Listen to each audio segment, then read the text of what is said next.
Hello and welcome to today's viewer's request.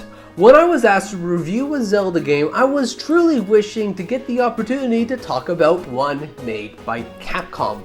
Fingers crossed it was going to be the Oracle of Ages or Seasons. And when I saw the results, it appeared as though I got my wish. Though, it seems that wish was granted by a genie. So today I am reviewing The Legend of Zelda The Minish Cap for the Game Boy Advance. And out of all the 4 Zelda games which were made by Capcom, The Minish Cap isn't one of my favorites. But who knows?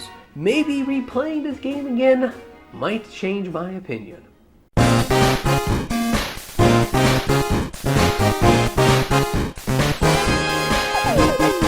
Today's video is sponsored by us at the 16-Bit Store.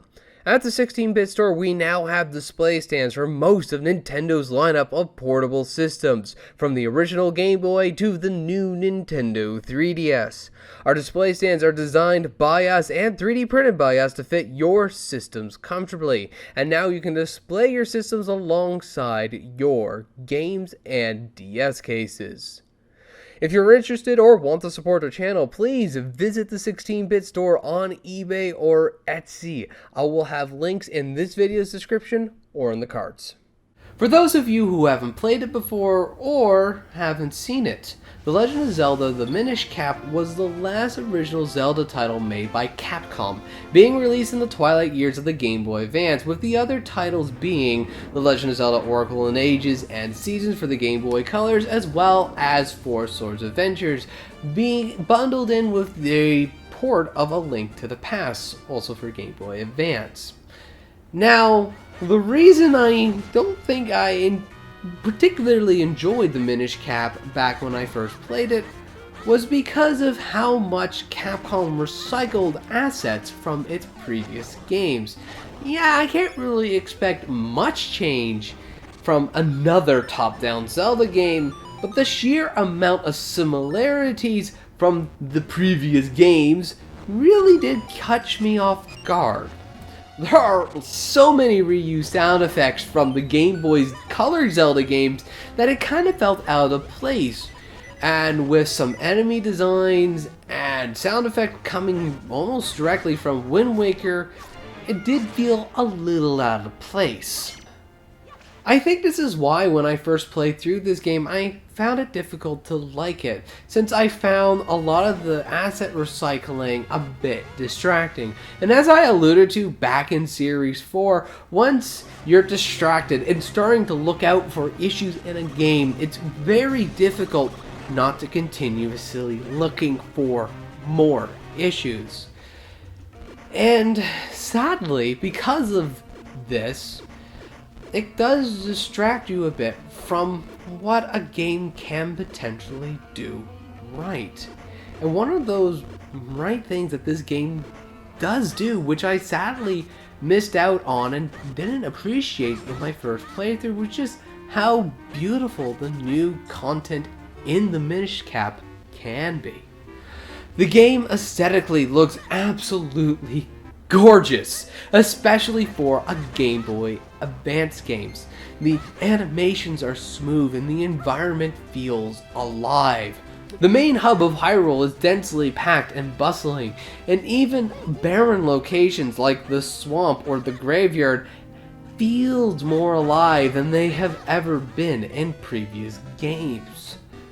Heck, the story is well crafted and better told than I've ever seen in a portable Zelda game. And when the sound design gets a chance to play something new, it sounds absolutely exquisite.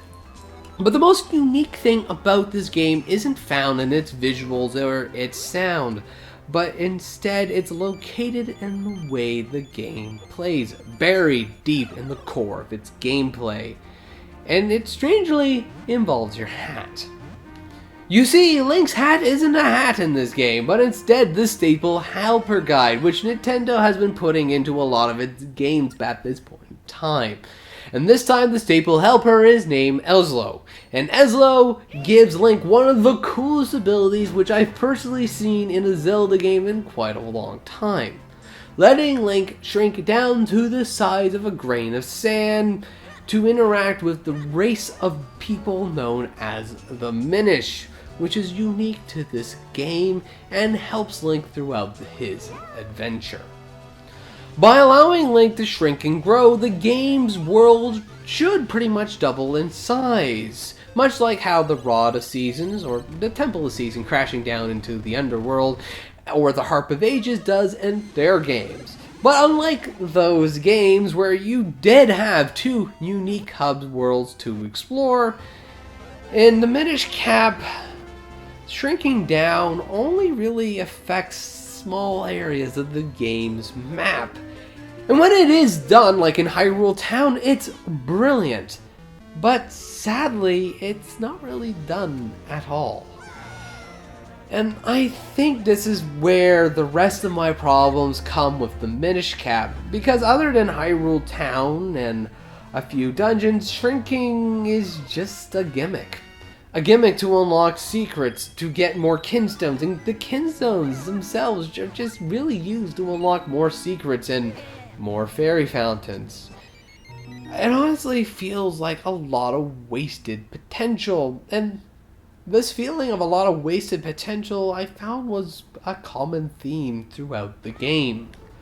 Take the main dungeons for example. They're well designed and fun to play through with unique and interesting puzzles which are difficult for the most part but can be solved on your own, except when they use moon logic. However, there are only 4 dungeons throughout the entire game, with the 5th being a linear gauntlet, and I mean, I don't really consider Hyrule Castle a dungeon. The world itself does feel like wasted potential too. With a race of hidden people running around, you'd expect there to be a lot more events happening, like with the shoemaker or the library, but sadly that's not the case, and they're only really used in a location here and a location there. And when you do find a Minish hiding out somewhere in the world, they feel like just another generic townfolk. And honestly, as cool as these concepts are, it does sadden me to think about all those what ifs. What if the entire game's world was like Hyrule's Village? What if the game had more dungeons, more temples to explore, more tools that you could play with? Or maybe what if the kinstones did more than just unlock another fairy's fountain? I feel that the Minish Cap just had all this potential locked away in it, and for various reasons, Capcom decided that they would just cut it off when they did. Don't get me wrong, as much as I am complaining and talking about it, this is still a fun Zelda game. Heck, by almost every definition of it, it's a perfect game too. But it's one where it leaves me wanting more, wanting to play more of it, wanting to see more of it. And where it gets really sad is just the simple fact that this is the last Zelda game made by Capcom. And so, we will never get that more. So after replaying the Minish Cap, I think my opinion of it has changed a bit. It's still not my favorite Game Boy Zelda game, but I appreciate it more than I did when I first played it. My personal preference and top dog Zelda game on the go is still the Oracle of Ages and Seasons, but that's just my weird and personal taste for Zelda games. Since if I was to actually make a recommendation for this game, I feel that the Minish Cap is worth it to have in everyone's Zelda library, especially if you're interested in 2D Zelda games. And unlike its 8-bit siblings, the aesthetics of this game and its music has aged exceptionally well. So if you were thinking of getting the Minish Cap or were looking for a new 2D Zelda game to add to your collection, I'd say get it. It's, I think, worth the time. But anyways, thank you ever so much for watching. I hope you have yourself a good day, and as always, take care. And if you have any game you want to see us talk about in future viewer specials, please leave it below. And if you wish to participate, check out our community page for future polls.